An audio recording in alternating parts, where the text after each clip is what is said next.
안녕하세요. 이번 주하고 다다음 주는 선거에 대해서 공부를 합니다. 우선 교과서 86쪽을 펴보세요. 86쪽. 자, 이 선거가 들어있는 단원의 제목이 뭐냐면 정치 참여 유형, 즉 정치에 참여하는 종류예요. 여러 가지가 있는데 그 중에서도 가장 일반적이고 대표적이고 중요한 게 바로 선거입니다. 그리고 여러분이 이제 모의고사를 보면 모의고사 마지막 번호에 대개 선거 문제가 나와 있어요. 3점짜리로. 그래서 1등급을 여러분 받기 위해서 반드시 넘어야 할 산이 선거예요. 이 선거는 이해력, 응용력, 또 문제 자료, 선거 자료가 제시돼서 시간이 많이 걸려요. 그래서 아마도 정치와 법 중에서 어려운 내용, 가장 어려운 내용 중에 한 부분이 바로 선거라고 그렇게 볼 수 있어요. 자, 86쪽에 보면 이런 말이 있어요. 대의민주주의라는 것은 바로 대표에 의한 정치죠. 국민은 선거를 통해 주권을 행사한다. 국민은 투표함으로써 자신이 지지하는 후보가 대표로 선출될 수 있도록 영향을 미치고, 또 그렇게 해서 선출된 대표는 민의, 즉 국민의 뜻을 반영하여 정책으로 구현, 즉 나타낸다. 따라서 선거는 민주주의를 실현하는 중요한 수단이다. 그래서 여러분 그 87쪽에 보면 흔히 선거를 민주주의의 꽃이다 이렇게 표현을 하는데, 그만큼 대의민주주의와 선거는 정말로 밀접한 관계, 대표에 의한 정치니까 선거를 통해서 어떤 대표를 선출하느냐, 거기에 따라서 민주주의가 발전하느냐 아니면 후퇴하느냐, 그렇게 결정날 수 있다고 보는 거죠. 자, 그러면 선거가 왜 중요하냐? 중요성. 자, 세 가지로 생각해 볼 수 있어요. 첫 번째는 대의민주주의 하에서 국민은 선거를 통해 대표를 선출한다. 그 다음에 그들에게 권력을 맡긴다. 그렇게 해서 정부를 구성하게 되겠죠. 그래서 선거는 대의민주주의를 가능하게 하는 가장 본질적인 제도다. 이게 첫 번째가 되겠고, 그 다음에 두 번째는 국민이 통치자에게 권력을 위임하는 과정이 정당해야 된다. 자, 여러분 쿠데타 한번 생각해 보세요. 쿠데타는 우리 국민이 권력을 맡기는 게 아니죠. 그들이 일방적으로 빼앗아 버리죠. 그렇죠. 그래서 쿠데타는 정당성이 없잖아요. 그러나 선거는 바로 권력을 국민이 정당하게 자발적으로 맡기기 때문에 정당성을 갖게 되겠죠. 그 다음에 세 번째는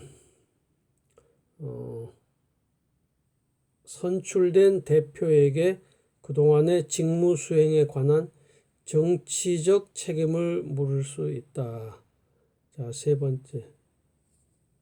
이거 참 정치인들이 무서워하는 거죠. 그래서 대통령에게 5년, 뭐 국회의원에게 4년 동안 선출시켰는데 국민들은 5년 동안 또는 4년 동안 지켜보는 거죠. 그래서 잘했는지 못했는지, 그렇죠? 자, 거기에 따라서 다음 선거 때 계속 지지할 건지 아니면 다른 후보나 정당을 찍을 건지 결정하게 되겠죠. 그래서 흔히 이런 기능을 심판 기능이라 그래요. 심판.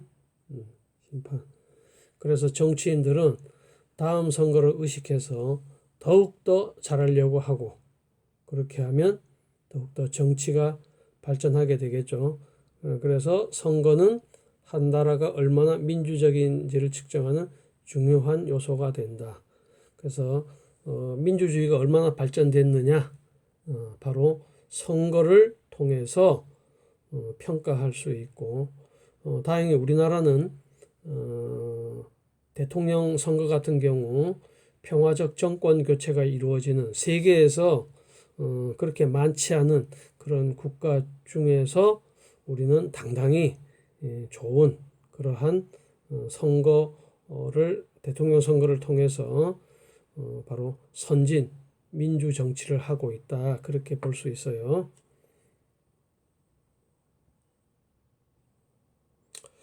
근데 우리가 보통 선거, 즉 이제 투표를 하는데 선거일은 노는 날이다, 그렇게 해서 투표를 하지 않는 경우가 있는데, 그래서 이런 것을 방지하기 위해서 나온 제도가 의무투표제예요. 의무투표제. 우리나라는 실시하고 있지 않은데 그 오스트레일리아, 호주가 대표적이에요. 우선 의무투표제가 뭐냐면 저조한 투표율을 높이는 방안 중에 하나로 많이 논의되는 것이 의무투표제이다.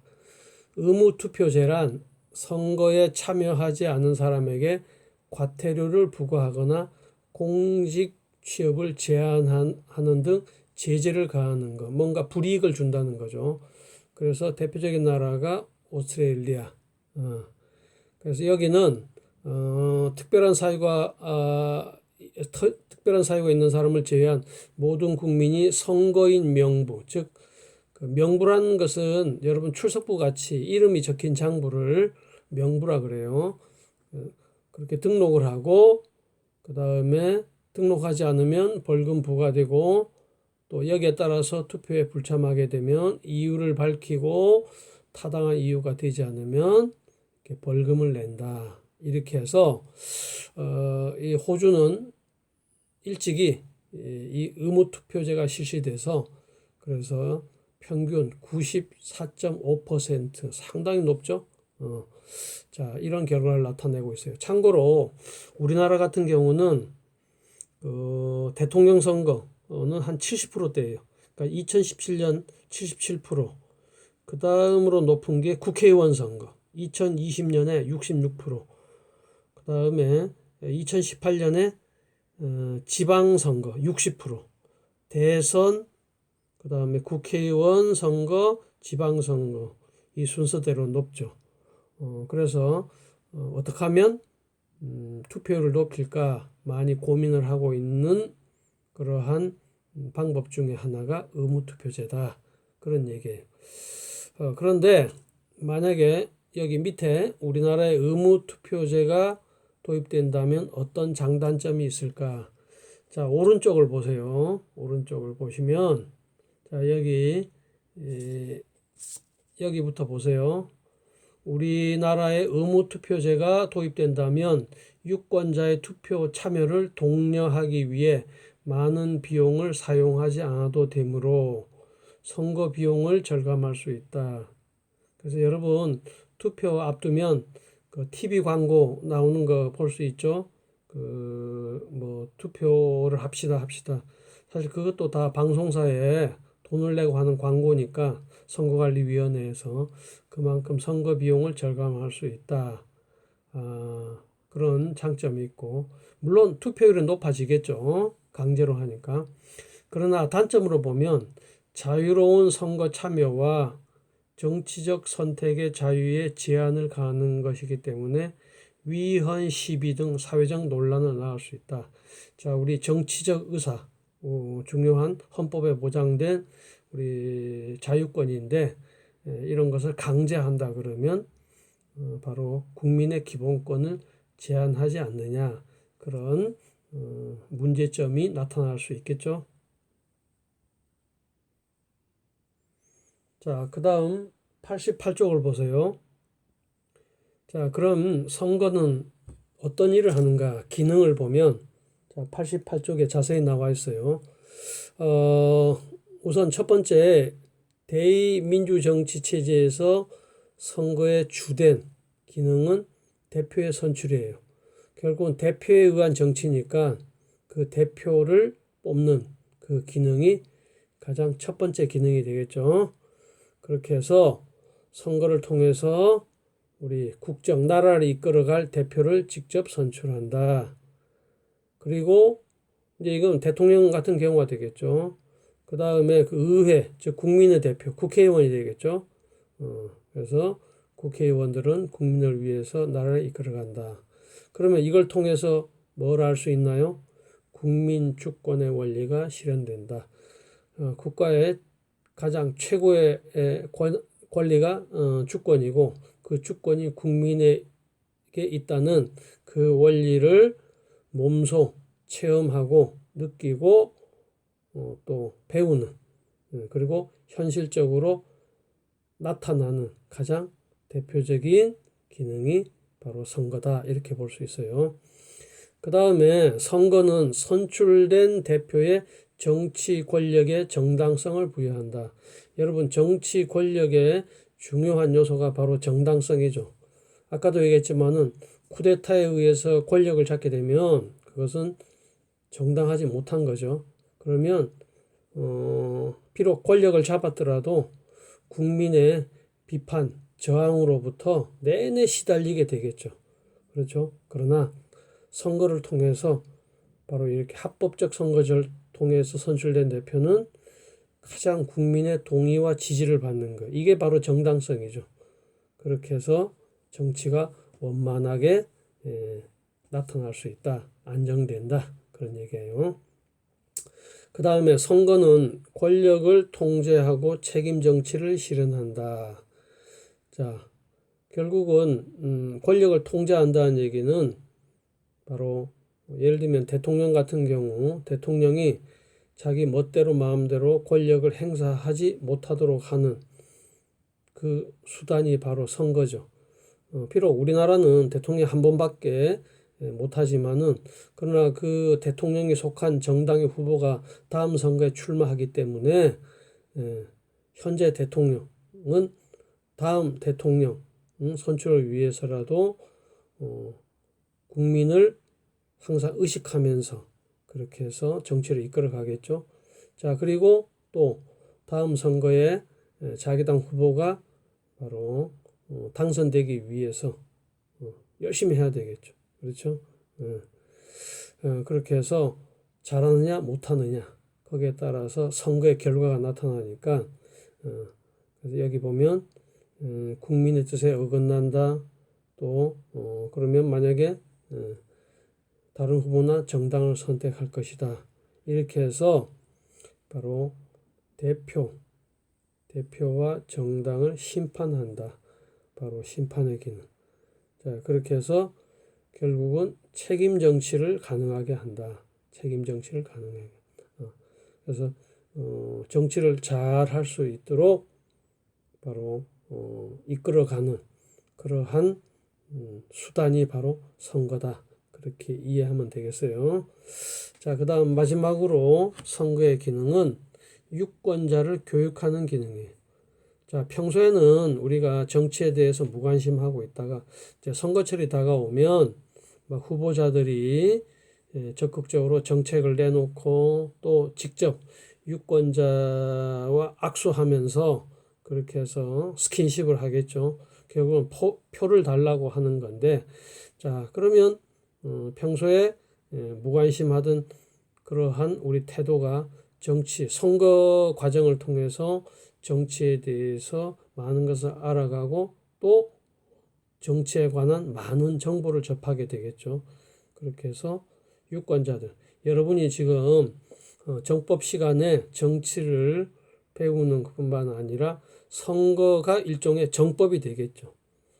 선거가 정법이 되겠죠. 그래서 선거 과정에서 국민들이 정치를 배우게 된다. 자, 그게 마지막 유권자를 교육하는 기능이다. 그렇게 볼 수 있어요. 자, 88쪽 밑에 활동을 보세요. 활동. 민주정치에서 선거는 어떤 기능을 수행할까? 자, 위에 우리가 선거의 기능을 살펴봤는데 이런 자료를 통해서 어떤 기능일까? 그것을 아는 건데 우선 여기 왼쪽은 제19대고 오른쪽은 제20대예요. 현재는 제21대니까 전전. 자, 19대하고 20대의 그 변화를 통해서 선거의 기능을 아는 건데, 자, 여러분, 일단 이런 표가 나오면 우선 중요한 게 뭐냐면 여기 총 의석이 300석이죠. 300석. 현재도 300석이에요. 국회의원 선거. 그리고 여러분 국회의원 선거를 총선이라 그래요. 총선. 그러면 항상 과반수 여부를 봐야 돼요. 자, 그러면 19대 때 새누리당, 즉 국민의힘, 지금 국민의힘 전이 새누리당이었어요. 그 당시 새누리당이 여당이었어요. 집권당인데 50.7%죠. 과반수가 넘었죠. 그 다음에 이제 제1야당이 민주통합당인데 현재 더불어민주당 전에 민주통합당이었어요. 자, 제1야당이 42.3% 이렇게 돼 있죠. 자, 그래서 이 당시는 새누리당하고 민주통합당의 양당제 구도였어요. 양당제. 나머지 정당들은 이게 군소정당이라 그러는데 영향력이 굉장히 작았죠. 자, 그러다가 이제 4년 뒤 제20대 총선을 치렀는데 새누리당이 40.7%, 과반수가 안 됐죠. 집권당이 40.7% 이렇게 돼버리고, 반면에 제1당이 바로 더불어민주당이 41%가 이렇게 돼버렸어요. 그래서 제1정당, 제2정당이 돼버렸어요. 자, 그리고 이 당시 국민의당, 지금도 있어요. 국민의힘, 또 국민의당이 있는데, 그 당시 안철수라는 안철수라는 정치인이 돌풍을 일으키면서 12.7%. 자, 그래서 일단은 20대 총선은 과반수를 차지한 정당이 없어요. 그렇죠? 그리고 과반수를 넘기 위해서는 이 더불어민주당이나 새누리당 입장에서는 국민의당의 협조가 필요한, 그렇게 해서 다당제 구조가 되었어요. 자, 19대, 20대 큰 변화를 가져왔죠. 자, 이렇게 분석을 하고 그 밑에 1번, 2번 문제를 보면, 자, 오른쪽을 보세요. 자, 아까도 얘기했지만은, 자, 양당제 구도다. 그렇죠. 그 다음에 20대에서는, 자, 더불어민주당, 새누리당, 또 국민의당 이렇게 했는데, 자, 과반수를 차지한 정당이 없기 때문에 모두 국민의당의 협조 없이는 법안을 통과시키기 어렵게 됨으로써 다당제 구조다, 그런 얘기고, 그 다음에 특히 이 새누리당이 집권당인데 집권당을 여당이라 그래요. 과반수 의석 확보에 실패해서 즉 여당이 국정의 그 책임 정당인데 국정 운영에 어려움을 겪을 수밖에 없다, 그런 내용이에요. 자, 그러면 2번에서 자, 이 자료를 통해서 선거의 기능이 뭐냐? 우선 가장 두드러진 것은 여당 새누리당이 그 당시 뭔가 국정을 잘못 이끌어갔어요. 그러니까 국민들이 표를 안 준 거죠. 그렇죠? 자, 그러면 자, 선거는 정당 제도의 변화를 통해 양당제에서 다당제로, 여러분 이제 선거를 배우면 나중에, 지금은 여러분이 선거만 배우는데 이제 선거, 그 다음에 또 정치 참여 방법들을 다 알게 되면 이 선거는 정당 제도와도 밀접한 관계가 있어요. 금방도 보면 양당제에서 다당제로 바뀌죠. 자, 그거는 여러분이 이제 좀 더 심화 학습할 때 하는 걸로 하고, 그래서 정당 제도의 변화를 통해서 국민의 의견이 반영되는 방식을 바꾸기도 하며 대표와 정당을 심판하는, 즉 심판, 그렇게 해서 책임 정치가 이루어지도록 한다. 결국은 국정을 책임진 새누리당, 여당이 잘못 이끌어가기 때문에 국민들이 심판을 했고, 이걸 통해서 모든 정당들에게 경고를 하는 거죠. 잘 해라. 그렇지 않으면 반드시 선거를 통해서 심판을 하겠다. 그런 메시지를 보내는 거죠. 자, 89쪽을 보세요. 자, 그러면 이 선거에 4대 원칙이 있어요. 4가지 원칙. 보통선거, 평등선거, 직접선거, 비밀선거가 있어요. 그리고 이 선거의 반대 개념도 반드시 알아둬야 돼요. 자, 여러분, 보통선거의 반대는 뭘까요? 제한선거예요. 제한. 그 다음에 평등선거의 반대는 차등. 그 다음에 직접선거의 반대는 오른쪽을 보세요. 직접선거의 반대는 2가지 경우가 있는데, 민주선거의 4대 원칙의 반대는 대리선거예요. 대신 누가 대신 뭐 아들이나 또는 손자가 뭐 나이 드신 분, 거동이 불편한 분을 대신한다. 그런 건데 이거 안 되죠. 그 다음에 선거 방식의 반대가 간접선거가 있어요. 그래서 보통 우리가 뭐 직선제, 간선제, 자, 우리 헌법 개정할 때 많이 배웠죠. 자, 직선제, 간선제 할 때 간접선거. 자, 이렇게 2가지 반대 개념이 있어요. 그 다음에 비밀선거의 반대는 당연히 공개선거죠. 이 공개선거의 대표적인 나라가 북한이에요. 북한은 누구에게 투표했는지 다 볼 수 있도록 그렇게 하고 있어요.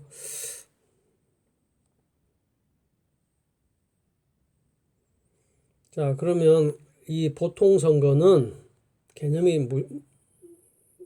뭐냐면 일정 나이 이상의 국민이라면 현재 우리나라는 만 18세, 즉 고등학교 3학년부터 투표할 수 있죠. 누구에게나 선거권을 부여한다는 원칙.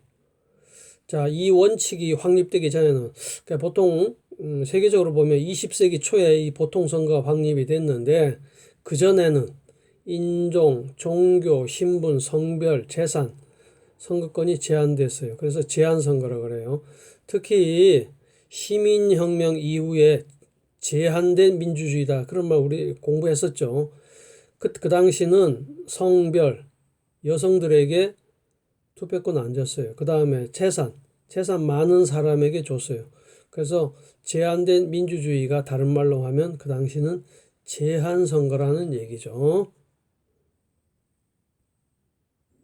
그 다음 2번째는 평등선거인데, 여러분 이 평등선거 이 4가지 원칙 중에서 이 시험에 잘 나오는 부분이 평등선거예요. 모의고사 기준으로. 자, 평등선거 개념을 정확하게 알아야 돼요. 모든 유권자의 투표가 동등한 가치, 바로 이게 동등한 가치, 이게 핵심이에요. 가치가 똑같아야 된다. 모든 유권자의 투표가. 이 원칙에. 자, 그래서 역시 이것도 과거에는 재산, 교육 수준 등에 따라 표의 가치를 다르게 부여하였지만, 그러니까 아까도 얘기했던 제한선거, 시민혁명 이후에 그 당시에는 대표적인 차등선거였어요. 차등선거. 그래서 대표적인 게 바로 이 재산이에요.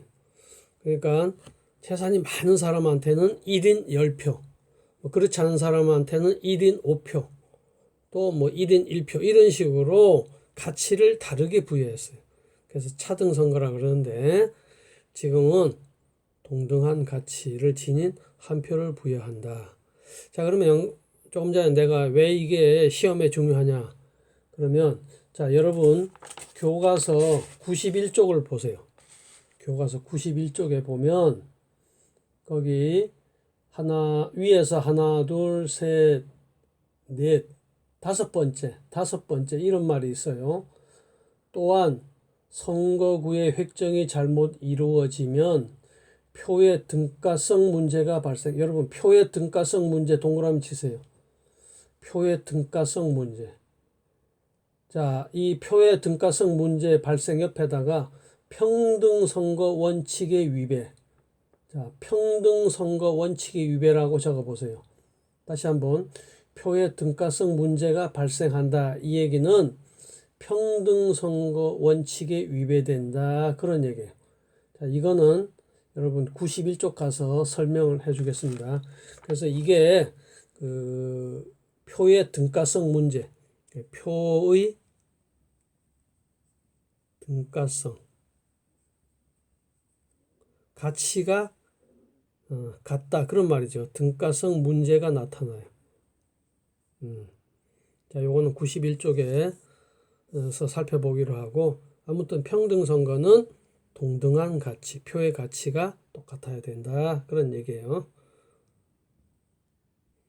그 다음 세 번째 직접 선거인데, 자, 유권자가 대리인을 통하지 않고 본인이 직접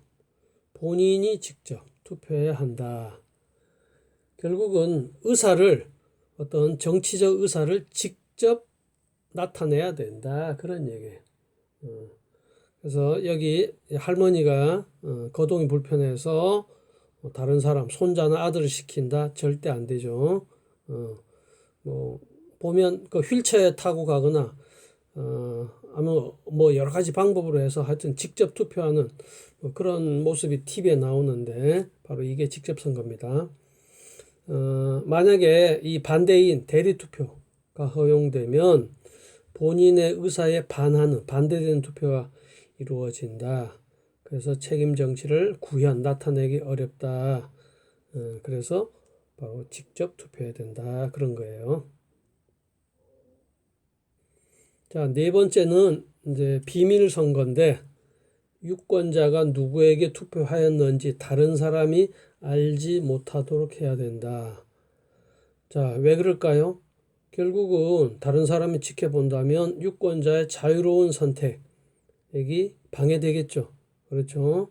소신껏 해야 되고 자기 의사에 따라 해야 되는데 옆에 사람을 의식하게 되니 자유로운 선택이 방해되고, 아까도 얘기했지만은 북한 같은 경우는 우리로 치면 경찰이 지키고 있어요.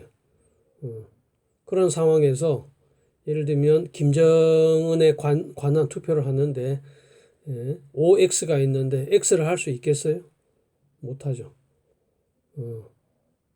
그러다가는 어마어마한 불이익이 오겠죠. 그래서 네 번째 바로 비밀 선거를 통해서 자유로운 선택이 이루어질 수 있도록 해야 된다. 그런 의미예요.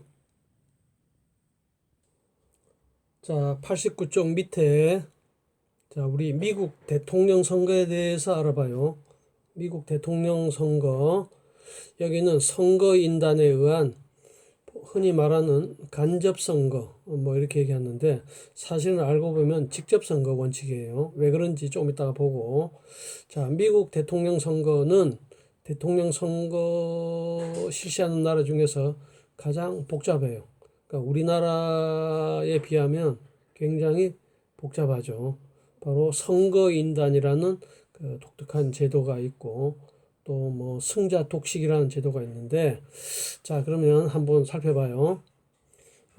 미국의 대통령은 각 주에서 뽑힌 선거인단에 의해 선출된다. 선거인단. 자, 그러면 오른쪽을 보세요.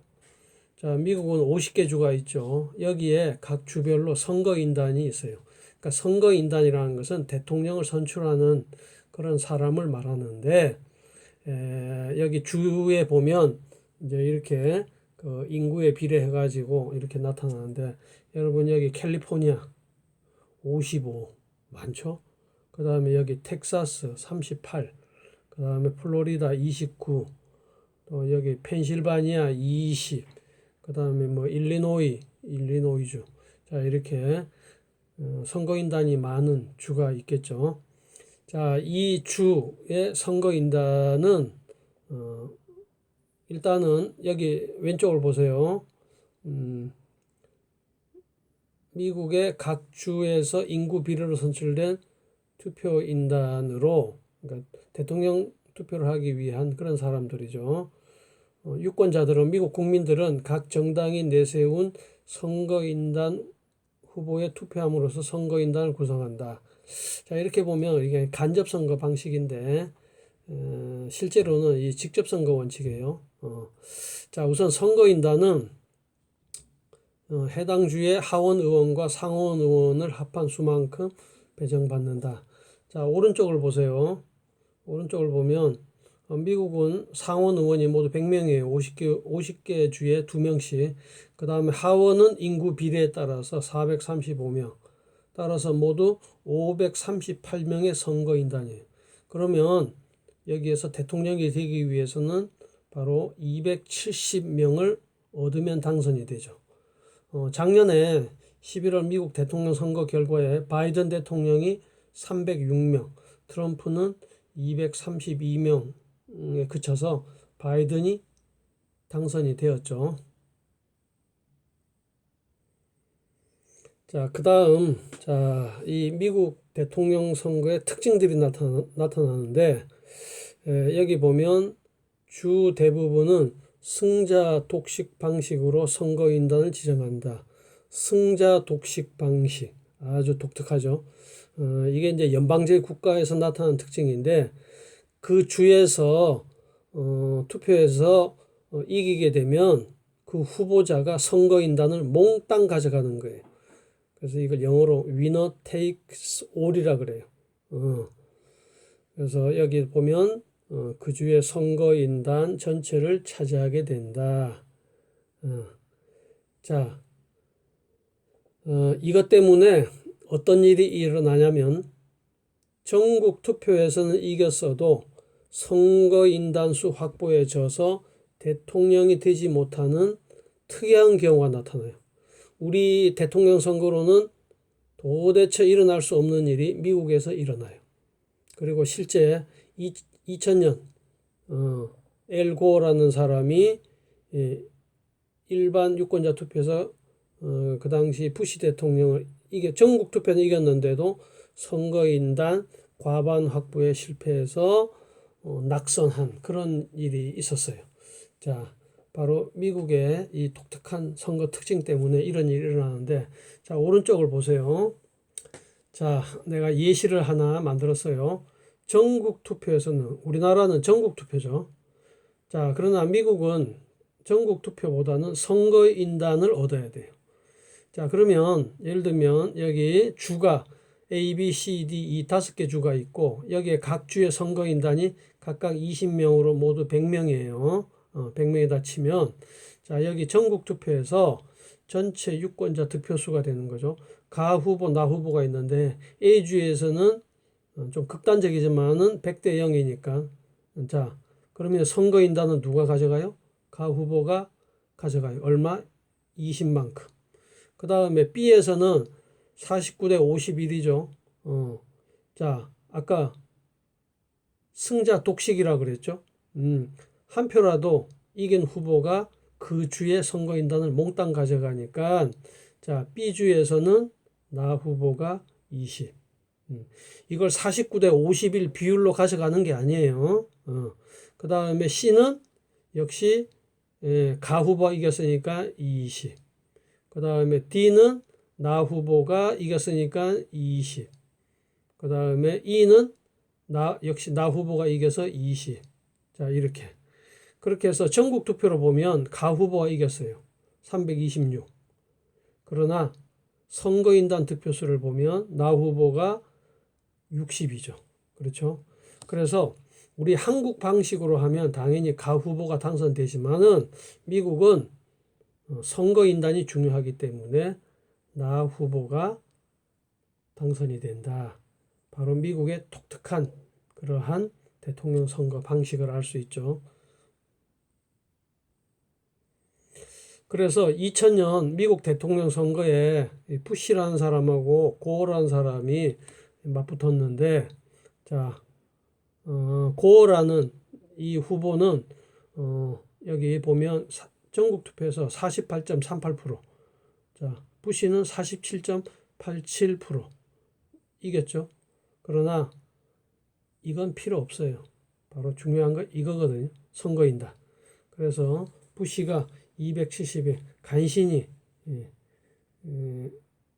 한 표, 270이 당선 조건인데 한 표 더 얻어가지고 그렇게 해서 부시가 대통령이 당선되었다.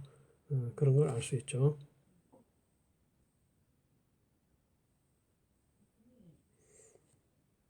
자, 그러면 밑에 이 퀘스천 보세요. 여기요. 미국 대통령 선거에서 유권자들은 대통령 후보가 아니라 선거인단 후보에 투표하지만 직접 선거의 원칙에 어긋나는 것은 아니다. 왜 그럴까? 오른쪽을 보세요. 자, 어긋나지 않는 이유. 자, 대통령 선거인단 선거에 나서는 후보들은, 그러니까 선거인단 후보 자신이 어떤 대통령 후보를 지지하는지를 공개하는 거예요. 그렇죠? 그래서 결과적으로 국민이 대통령을 뽑은 거나 마찬가지다.